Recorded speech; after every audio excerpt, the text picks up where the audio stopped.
So welcome everyone. Just going to check one more time to make sure everyone can hear me okay. Shake your head. Good. It's hard to talk when you don't know if someone's listening. Okay, thank you. So let me take myself off the screen and go back to sharing PowerPoint. So much technology drives everyone crazy. Okay, there we go. So yeah, welcome. My name is Morty Levine, and I'm the founder of the Institute for Balance and Movement. And I'll introduce myself a little bit more at length in a few moments. Before we do, I need to read this very important slide. We encourage you to review this seminar with your doctor or your physical therapist. This is provided for informational purposes only. It's not intended as medical advice. I am not a doctor. Always get input or feedback from a physician or medical personnel before doing any new physical activity. We don't assume any liability or responsibility for information provided here. Always best to consult with your physician first. So today's agenda, introduction. We're almost through the introduction. That was quick. I'll introduce a little bit about myself and what our organization does. Then we're going to talk about the risks of falling and injury. Risks of falling and injury, very important. And then finally, the number one thing you can do to prevent a fall and how to get up from a fall. So all great stuff. So let's talk about who we are. So Institute for Balance and Movement. We've been around since 2009. We teach seniors and beginners balance and movement. We're an educational organization, and we teach Tai Chi, Chair Yoga, and we've been doing this for a while. And we do it in several ways. We do it, as many of you know, because I recognize your faces and names, with classes online. 4 times a week. They're free classes. I also teach in person in the San Diego area. And finally, I teach healthcare practitioners around the United States to do the same thing that I'm doing, which is to teach others and our goal is to teach others to reduce risk of falling and slow the onset of cognitive decline. Very important. And what's interesting is the things that we teach, Tai Chi, Chair Yoga, balance and movement, do the same thing. They reduce your risk of falling and they slow your potential for cognitive decline. So that's who we are. Okay, so here we go. Here's the secret. This is the secret right here, right now. And many of you know the answers. So if you've been to my classes, you know the answers. Give the other folks a chance. You can chat it onto your, or come off mute if you want. What is the number one thing we can do to prevent a fall? Number one thing we can do to prevent the fall. And you won't find it on Google. Anyone want to hazard a guess? If you've been in my class, you've probably heard it more than you want to hear it. Number one thing, who wants to take a guess? Anyone that has not been to my class or doesn't know, take a guess, learn something. Do we have to put it up for a vote? I think we're in America. We should put it up for a vote. I'm going to give you some trick multiple choices though. Number one thing we can do to prevent a fall. Here's some of your options, and you get to vote. Option 1 is practice balancing. That's option 1. This is like Family Feud, okay? So here we go. Practice balancing. Well, that sounds good to me. If you think I have to put everyone on gallery so I can see what everyone's thinking. There we go. There we go. Oh, a lot of you are off camera. Okay, that's option 1. Practice balancing. Option 2, improve your diet. Option 3, see your physician regularly. Option 4, none of the above.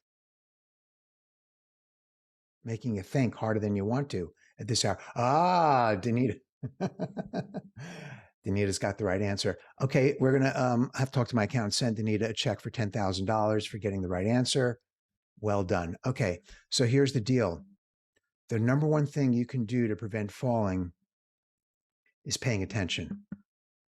Very simple. It's very simple. Maybe it's not so simple. So if you're in phenomenal shape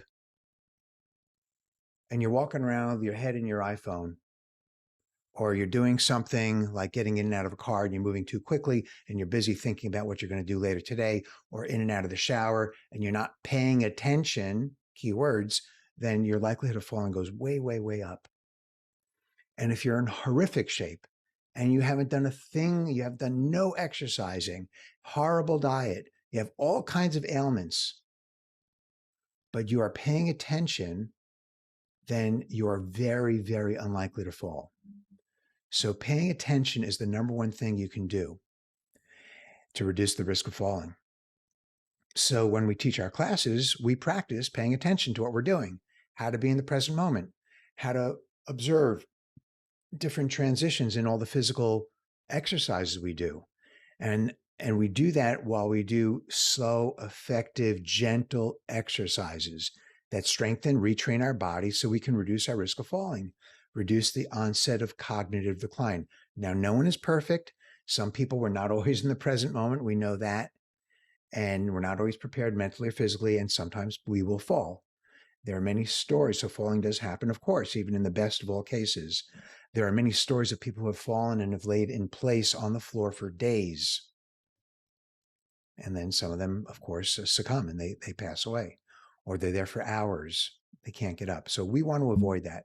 So the number one thing we can do for ourselves is to pay attention and be in the present moment. Okay, let's take a look at the risk of falling and injury. So falls are the leading cause of fatal and non-fatal injuries. If you're over 65, that is the number one way that people get injured. Sometimes they die, sometimes they don't. 1 out of 4 people over 65 in the United States fall every year.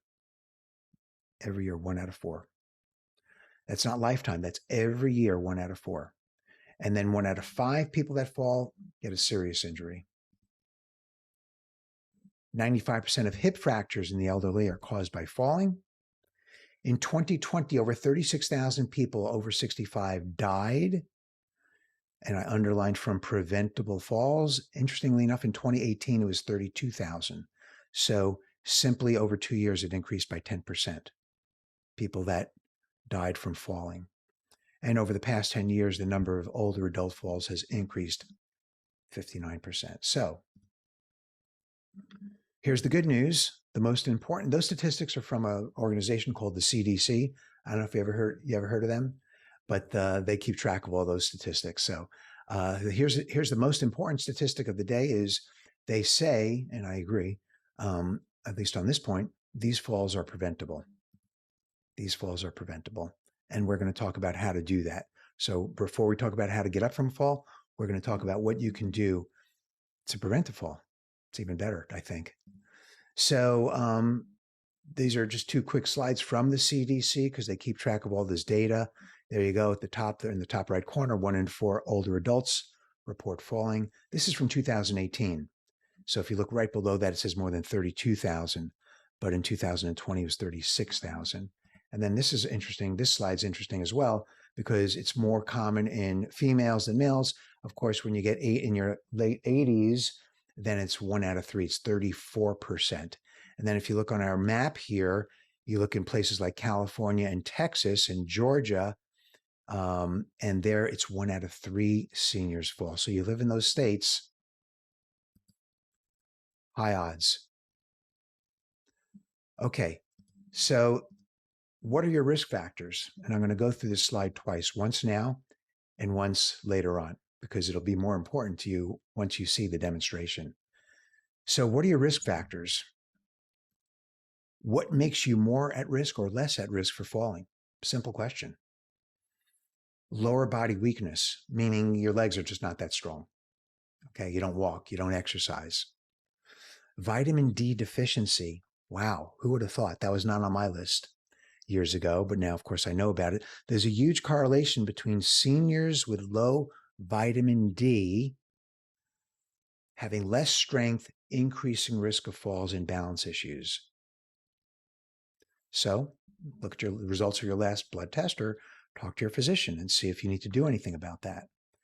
If you have difficulty with walking and balance, many of us do for many reasons. If you have that, you're at high risk of falling. Makes sense. If you take medication, like certain kinds of tranquilizers, even if you take it the night before, there's still some in your bloodstream in the morning. So sedatives, antidepressants, even over-the-counter medicines can affect balance and how steady you are on your feet. Certain illnesses like Parkinson's, and there's others, many others, and we have plenty of folks in our classes that have Parkinson's and different illnesses in class. If you have vision problems, this all kind of makes sense a little bit. Foot pain like neuropathy, or you wear inappropriate footwear. We all can do that sometimes. And then, of course, there's home hazards, like you can have uneven steps from one room to another. You can have toys or children's pets. You might have grab bars in your bathroom. So all this can jeopardize our safety. And we're going to review that list again a little bit later when it's more meaningful. So how to get up from a fall. Now we're getting to the more just as interesting part of the presentation. Oh, by the way, before we do that, and it's usually not just one of these things that creates a fall. It's usually when someone has both several factors going on. So you're on medication and you have an illness. You have vision problems and there's uneven rooms or steps coming in and out of your house, whatever. There's usually several of these factors combined that contributes to a fall. And we'll talk about how to solve some of those problems. Okay. So how to get up from a fall. So here are the assumptions in today's presentation. The assumptions are that you're on your back because as we know, or you think about it, if you don't know, actually many of the people that come to my classes either have fallen or know someone who's fallen. So, but today's how to get up from a fall is based upon if you're on your back. If you're on your side, if you're on your stomach, there's other things you can do, but we're going to focus on you're on your back. And this presentation will help you in all cases, and you'll see why in a moment. It also assumes you're not seriously injured. So if you have a broken bone and you're bleeding and bone is protruding through part of your body, or you have a concussion and there's a lot of blood coming out, things like that, then this is not going to address that issue. It also assumes you're near stable furniture or a chair. It assumes you have the ability to get up, and you can decide that for yourself. It assumes you have access to a phone or help, because what's the point of getting up if you're just going to go sit in a chair and be miserable there if you can't call someone or call for help? So, and it assumes you can use your judgment. You'll see, because a few places in the presentation where you're going to need to use your judgment on what to do. And I'll take Q&A in about 10 minutes if you have any questions on this or comments. So let's talk in general, and then we're going to get down into the specifics, and then I'm going to show you a demonstration, actually getting up from a fall, and I'm going to replay the demonstration twice. In addition, in the next couple of hours, this presentation and the demonstration will be on YouTube, so you can watch it several times. I highly recommend it. So, of course. So generally speaking, and we'll get into the details in a moment, the first thing you do is you stay calm and you assess your condition. What do we normally want to do when we're in panic mode? We want to rush through it, fix the problem ASAP, bam, bam, bam. That's our mentality. We want to stay calm and assess our condition. And we want to do that with gentle physical motions. And I'll describe what those are in the demonstration. And I'll say this several times. If you have any kind of serious pain, then stop. And that's where your judgment call comes into play. Step number 2 is you're going to plan your strategy. What am I going to do? And step number 3 is you're going to start to implement getting up. Notice that step number 3 is not step number 1. Right? Let's just go to step 3. Not a great idea, especially if you have a major injury. Sometimes you can really aggravate and make your situation worse. Okay, general overview. Now let's drill down a little bit. And once again, I'll show all this in the demonstration. We'll go through it twice. So you want to take notes, you can. You don't have to. It's also going to be available on YouTube, because I'm going to urge you that you review parts or all of this with your physical therapist or your doctor. So how to get up from fall. These are the details. So first is you're going to rest and assess your condition, and we'll see that in the demonstration. Then we're going to move our arms, our legs, and our neck very slowly. And then we're going to make an assessment. Where should I go? You don't want to just start getting up and have nowhere. Well, I should have done this. Oh, the phone is in the other room. We don't want to get into that. We want to plan that, assess where will we crawl to. 4 is you're going to roll over onto your elbows or hands, get into a crawling position just like a baby, and crawl to stable furniture. I'll show you how to get up, sit down on the furniture, call for help. So rest and assess our condition, move very slowly. How are we doing here? What's going on? How am I feeling? Look around, make an assessment, and then we're going to roll over, crawl to a stable piece of furniture, get up, sit down, call for help. Once again, if you have questions, I'm happy to address them. But first, let's see how phenomenal I am at technology by showing you my screen. There we go. Okay. I did win an Oscar for this 2-minute demonstration, 1 minute 47 seconds. So you should be very impressed with it.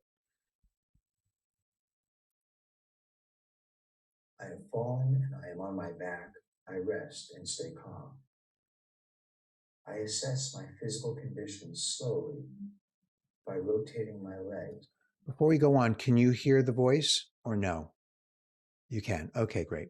Thank you. Fallen and I am on my back. I rest and stay calm. I assess my physical condition slowly by rotating my legs, one at a time. I can then bend my knees and rotate my hips, left and right. I then check to see how my arms are by moving them also, slowly and one at a time. I am not in a rush. I then check my shoulders. And finally, I rotate my neck left and then right. If I am not severely injured, then I look to see where I can crawl to get help. Because my phone is near the chair on my left, that is where I will go. I turn my head towards my goal, reach my arm in that direction, take the other arm and swing it over. This motion helps me roll onto my elbows into a crawling position. I take my strongest arm and place that on the ground first, and then prop onto both hands and crawl to the chair. I get as close as possible to the chair and place my elbows onto it, also one at a time. I now take my strongest leg first and place my foot down on the floor as I prepare to stand up. I stand up using my chair, turn around, and sit down. I can now call for help.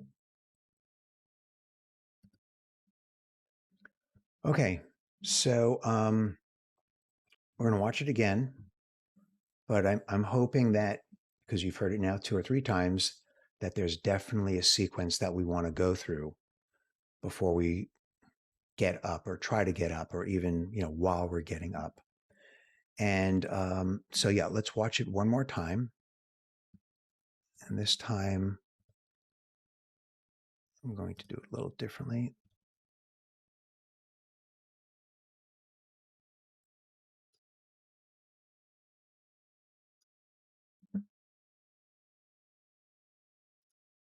Okay.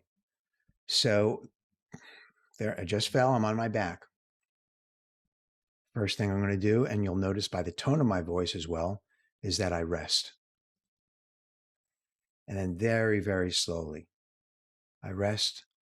I'm going to start to move my legs. Take my time. There's no rush at all. No problem with my legs.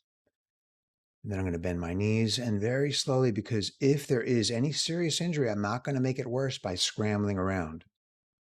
Hips are, of course, very critical here. Everything methodically. I'm taking a full, probably 50 seconds. Could feel like hours when you're down there, but that's why we train, to pay attention so we can insist we go slow. Now I'm doing my head and my neck, and then I have to make, so I haven't had to make any judgment calls until now. Well, the first judgment call I had to make was when I was lying there, because sometimes you don't even have to go through this checklist. You know, you got a problem, you know, there's blood, or, you know, so you just got to stop. So you only want to go through the checklist if you, when you fall, you realize that I'm reasonably okay. Let me go through my checklist. So that's the first place to make a judgment call, even just when you fall. And that's why we stop, we rest and assess right then and there. Here's the second judgment or assessment is how close am I to some stable furniture? So I can make it to the piano bench, but once I'm there, you know, I don't have any, there's no phone there. I know that. So I turn to the other side, and it turns out that on my left side, which is closer to me, which is good, I have stable furniture, and then I have my phone is right there. So I say, okay, that's where I'm going. The first thing I do, and this is something you can actually practice in bed, is I say, okay, now I'm going to that side. I turn my head to that side. I look to that side. Then I'm going to take my arm and direct it also to that side. Then I'm going to take and you can do this in bed, like I said. Then I'm going to take the other arm and I'm going to wrap it all the way and pull to the other side. And that will naturally allow me to turn into a fetal position of my knees bending. That bringing my torso over allows my hips. So bringing my torso over, my hips go. Once my hips go, my knees go. Now you would think you can get up on your hands here if you can, and you're strong enough. Wonderful. It's easier to get on your elbows. So you can make another judgment call is, should I get up on my hands or should I get up on my elbows? Hands, you have your wrists involved. You have some shoulder strength here. Elbows, just less going on. And then I get into a crawling position. And now I can get onto my hands because I have so much weight on my legs. And then I crawl very slowly, just like a baby. Now, right over here, I'm going to pull the chair out. And then right over here is another critical point, which is I'm not going to try to get onto the chair yet. What do? I get closer. I want to get really close to the chair. So I'm not going to get up yet. There, I get really close. Really, I'm so close to the chair right now that now I'm going to take whichever leg is stronger, not injured. That's the one I'm going to stand up on. And then I'm going to bring the other leg up. Nice and slow. A lot of core muscle going on there for abdominal muscles for people that take the class. I sit down. Good news, I have my phone there and I call whoever I need to call. Okay, so before we go further, and we have a few more things to talk about, open it up to any questions or comments on that. And once again, that'll be posted on YouTube in the next, actually, I think it's already posted on YouTube this morning. But anyways, yeah, questions, comments, you can feel free to take yourself off mute or just type it into the chat screen, whatever is easiest for you. And if you don't know how to do any of that, that's not a problem. You can always email me. I'll answer your email, of course. Questions, comments on anything related to this? Okay, if there are none, then I'm going to proceed. And if there are, oh, go ahead, Jim. Go ahead. Hi, Jim. I can't hear you. You might still, but let me see. Why can't I hear Jim? Can anyone else hear Jim? Because I cannot. You can hear Jim? Okay, so problems on my side. Let me see what I can do so I can hear Jim. I can hear Jim. Go ahead. Sorry, Jim. How about now? Can you hear me? Perfect. Sorry about that. All right. So like she said, in the chat, I put, if you have a problem with kneeling, what is the alternative? Because I have two artificial knees and I just can't kneel on them. Right. Got it. So there is an alternative, which you can get on, and I'll talk a little bit about the variations, but I didn't want to demonstrate them because most people are going to be able to crawl. You can scoot on your butt. Okay. So you can have to use your visualization. Maybe if I can remember, you can remind me when you come to class online, remind me, and at the end of class, I will show you how to do that. But right now, Just imagine you're sitting on your butt on the floor, your feet are in front of you, you're pressing your palms down, and you're just kind of scooting back, scooting back. Okay. And there's That's what I've done. okay, so you already know, right? From I just wanted to make sure. That's yeah. all. And then there's another similar way to scoot as well when you're on your side. But the side is tricky because now we're getting our hips involved in a very funky way. So I don't want to demonstrate that either. But it's just something to keep in the back of your mind, is that we can get out of our predicament. But not just by watching this video. There's a lot more that we need to do besides, okay, I worked on that routine. I can do that. And I'll go through what else we can and should be doing for ourselves besides just that, incredibly inspiring demonstration. Good. Thank you, Jim. Any other comments or questions? I'm not in a rush, but I want to I give. passed your information along to my doctor on Wednesday. He Okay. has the information. He was extremely pleased. Okay. Good. Thank you. I'm glad. Yeah. There you go. Yeah. So don't take my word for it. Definitely you want to get your doctor, physical therapist, because they'll confirm it, which will give you a better sense of confidence. Or they may tweak it and say, Shirley, you've got this particular situation. So instead of doing it this way, do it that way. So it's important to get that whole conversation going because they know you, they know your physical, your mental, psychological, emotional, they know your home situation, et cetera, et cetera. They're going to give you much more customized, personalized information. So definitely talk to your doctor and physical therapist. The purpose of this presentation is to get the conversation going and to give you a sense of confidence and to allow you to prepare. But then I explained that I was very pleased with your presentation. He was happy to hear that. So I think he wanted to check it out for himself also. good. Oh, you're probably talking about our class, Yes. the Tai Chi Yes. class. Okay, good. Yes. I'm Okay. sorry. That's okay. No problem. Ask him if he'll write a testimonial for me. No, I'm joking. Just kidding about that. Okay, great. He Okay. married. I'm kidding. Okay, so now I have someone who just typed in, I have MS. I fell down several steps where I landed was very tight closed area. I do not know how I ended up crawling to a rocking chair, but I did. So this is examples of when a fall happens in a safe open area. That's true. In this case, in this participant's case, she fell in a very tight area. She had broken ribs, broken ankles, 55. Okay, eye opener. So yeah, there's dozens, if not hundreds of permutations and combinations of how you can fall, where you're going to fall, your condition, your situation, et cetera, et cetera. We're not going to address them all.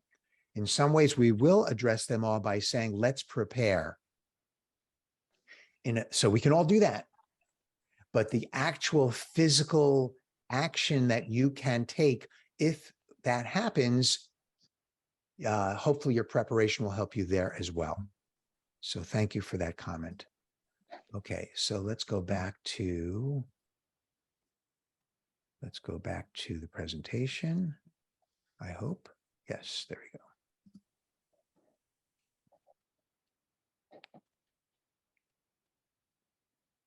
Okay, so we had our Q&A. So some factors. Let's talk about our factors. So this is not for major injury. There are definitely places where you have to use your judgment. As soon as you fall, you got to use your judgment. How am I doing? What's my condition? As Jim just raised the point, there are going to be variations on the crawling. So I did crawling like a baby. You can scoot on your butt. And if you come to class, any one of my 4 classes that are free, a little commercial there, then I will demonstrate the other variations. And if someone can remind me if I forget, it's okay. Oh, I mentioned this at the beginning of the demonstration, which is rest. It's okay to rest, meaning there's no rush. So once you turn over and you're about to crawl, you want to rest, you take a rest.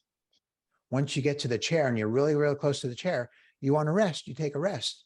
It may have taken you all of your energy just to get to the chair. Great. So you need to rest? Sure, absolutely. I mentioned this in the demonstration with getting onto chair or table, get as close as possible. That's where your leverage is. If you're too far from the chair, you're just going to potentially create more of a problem. Gain confidence. Gain confidence. So how do you gain confidence? Well, you gain confidence. That's what the seminar is, to give you techniques to consider and practice. You can gain confidence that you can do this, even if you only practice this once or twice in bed or on the floor with someone there helping you, monitoring you in case you can't get up. By simply doing that, let alone all the other stuff we're talking about, you're going to have confidence to get up instead of, before this conversation, if you fall, what do? You panic. You say, I'm screwed. God help me, and just lay there until you die, or till someone comes hours later, makes the injury worse. So gaining confidence is so much more important. It basically says, I just fell, but I practiced this technique in bed a couple of years ago. I can do this. Oh, this is slightly different than what that guy was talking about. I'm that guy, but I think I can do this. That makes all the difference. So gaining confidence does not get underestimated. Okay. How to get up from a fall. So how to prepare? Well, how to prepare? We have to prepare now. We don't prepare 2 minutes before we fall because we don't know when and where we're going to fall. If we did, that would be great, but we don't. So the first thing we can do is we can start preparing now by identifying the risk factors that are applicable to you. So let's go back to this slide here. What are your risk factors? Do you have lower body weakness? Yeah, I do. I don't, whatever. What are you going to do about it? You have vitamin D deficient. What are you going to do about it? You have difficulty walking in balance. What are you going to, are you taking medication that may make you drowsy? I'm not saying go off your medication. I'm just saying I take medication. It makes me drowsy in the morning. That's when I have to pay attention. Do I have illness, MS, Parkinson's, things like that? Well, that makes all these things a little bit more magnified. We know that. Do I have vision problems? Do I need to see an optometrist, ophthalmologist? Do I need to get my prescription changed? Is there a medication? I don't know.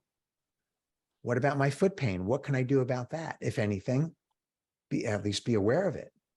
Maybe you have to wear better footwear. Don't know. At minimum, be aware. And then, of course, you can walk around your home, walk around the rooms, and just see what are the pitfalls. Oh, I got the toys from the dog. I've got this extra step over here. The rug keeps coming up. Okay, but that's not the only thing that we have to do. Is don't wait, plan ahead, be prepared. I'm at number 2 right now. We already mentioned several times, speak with your physician or your physical therapist. Meet or speak with your family members. Great opportunity. Kids don't want to come over. Say, you got to come over now because we have to talk about this. Then it's a good way to get them to come over because they may have some good ideas and say, honey, maybe a mom, dad, maybe we, or brother, sister, whatever, maybe we should give you, which is number 5 here, a medical alert system around your neck. There's a ton of them out there. I don't have a preference for any one of them. There we go. Thank you, Shirley. Shirley gets 10% commission, by the way, if you get one of her medical systems. So, yeah, so consider that. I don't know what they cost, but maybe they're cheaper than going to the hospital and dying. So you can discuss things like that. You can review your environment. Maybe I need to make sure that I have a phone. I'm making this up. Make a phone in every room. Not really possible. Make sure I take my phone with me wherever I go. Is there a stable piece of furniture if I fall in this room? If I fall in that room, what's my plan? You do it once or twice a year and you're good. But now you have a plan, and just having a plan gives you confidence. Giving you confidence means when you fall, I'm not going to the piano bench. I'm not even going to think about it. I'm going straight to that chair because I practiced on that chair, whatever the case may be. So you can review your environment one by one. Okay, there we go. 6, where's the furniture, the phones, nearest access? Where's my neighbor? My neighbor's close to that window. I'm going to go crawl to that window. Now I'm going to crawl to that window. There's no phone there, but I'm going to take this rock. No, I don't have a rock on my desk. I'm going to take this microphone and I'm going to throw it through the glass because they're going to hear me, and then I'm going to yell. So we have to learn to be creative. So maybe you go into each room and you say, okay, if I fall here, I'm going to go to that furniture. There's no phone, but there's a window. Practice these techniques. I'm not saying we should dwell on them and worry about them. No, what I'm saying is you practice them so you don't have to dwell on them and you don't worry about them. And you can also do this with someone else watching. That can help you if you get stuck, because they'll see things you can't see and maybe they can help you get up. And then, of course, watch this video, get it approved by your doctor, follow your doctors, follow their directions. Okay, so now our friends at the CDC, it's a joke, they have provided us with some very valuable information, which I'm going to show you right now, which I can email you if you want, or you can find it on their website. So here we go. So they have something called a CDC Mobility Plan. You see that? Yeah. Okay. So this is great. Nice pictures, little check mark. Might apply to you, may not apply to you. Once again, email me if you can't, or go on the CDC website and type in CDC Adult Mobility Plan. And then here's another example of it. I open up. Yeah, here's another second example right there. So, more things. And it's basically reviewing everything we're talking about in the video. But just, there's just pretty to look at. So you can email me or you can go on their website and get a copy of it there. Okay, so that's the Adult Mobility Tool. And then we'll do one final Q&A. And before we do, here's a short plug for our free classes, although it looks like almost everyone online is from those classes. They're geared towards beginners and seniors. They're free. We teach them online, and it's specifically for this purpose to reduce risk of falling, slow onset of cognitive decline. And you can come and go anytime, and it's free. And I'm told it's entertaining, although I'm highly biased. Okay, so thank you. Yeah, so I'm happy to stay on and answer any questions that you might have about anything we talked about. Go ahead, Jim. I just want to tell you, I put it in the chat. Thank you so much, sir, for your your time, being so generous and giving your knowledge and your time. I tell everybody I'm a 76-year-old young punk kid, but I've always hated to exercise my whole life. Okay. And my wife has got me now doing your stuff. So, and she's getting me to do a little bit too. So thank you so much, sir. Sure. Good. It's always good having you both on. And I do have a personal question too. Go ahead. May I ask, how young are you? I'm 64. Okay. All right. I was curious. That's all, because it's just really amazing how simple, when you take the class, how simple you make it and so understandable, and there's no judgment. And I've had judgment before, and the no judgment is so important. Thank you. Yeah. Oh, thank you. A really pleasure having you. Thanks, Jim. Great. Good. Any other comments? Oh, Carol says, agree. Joanne says, thank you. Beautiful. Thank you for chatting that. Okay. So if you have this is going to be on YouTube later today. If you want to watch it again, if you go on YouTube, we have our videos also of Tai Chi and Chair Yoga, the highlights from our classes that Jim's talking about. You can watch those too. And then you can subscribe if you want, because that way you'll get notified automatically if a new video pops up. And if you have any questions, feel free to email me. I'm happy to answer them. And once again, if you want to take one of our classes, then they're free and you can try it and hopefully have fun. What's the best place to write up testimonials? No, I'm serious. Oh, thank you. You could, you could put it on the YouTube. If you watch a YouTube video and you think it's good, hey, I like the way he did this, that would be great. Just the classes in general. Thank you. I do pay $50 per her testimonial. I don't I'll want to get say, right on. I don't want to say it out loud because people get upset when I pay money, but Whatever thank you. I'm not in it for the testimonials, but whatever you write would be great. Thanks, Danita. It's a pleasure having you in class as always. So I'll see some of you maybe tomorrow morning. Okay. Everyone email me with any questions. Have a safe day, everyone. Thank you, Morty. Take care.